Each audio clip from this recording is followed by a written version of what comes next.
শুভ সকাল বন্ধুরা। আজকে আমি এসেছি বাবুনিতে, আমার শ্বশুর বাড়িতে। তো আমাদের জলখাবার আজকে হবে চপ মুড়ি। এখানে ভালো চপ পাওয়া যায়, তাই চপ মুড়ি জিলিপি এগুলো ভবনীতে এলেই আমরা খাই।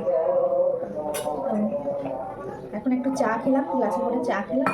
এবার আজকে দেখো শাড়ি পরে নিয়েছি, শাড়ি পরে একটু রান্নাবান্না করবো, একটু অন্যরকম লাগছে। পুজো হয়ে গেছে, মহাদেবের মাথায় জল ঢাললাম। এরপর আজকে হবে এই যে সুচিত্রা সেন। আর আজকে আমাদের হবে পালং শাক, বেগুনে, আর পাঠার মাংসের ঝোল, আর আলু পোস্ত, টমেটোর চাটনি। আর এই যে শশা কেটে নিয়েছি, শশাগুলো হবে দই দিয়ে রায়তা। ও আরেকটা জিনিস আছে, আলুর খোসা।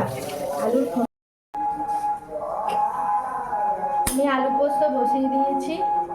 আর এই যে একটা আওয়াজ পাচ্ছেন শুনতে, এটা এখানে 24 প্রহর হচ্ছে, সেই কীর্তনের আওয়াজ।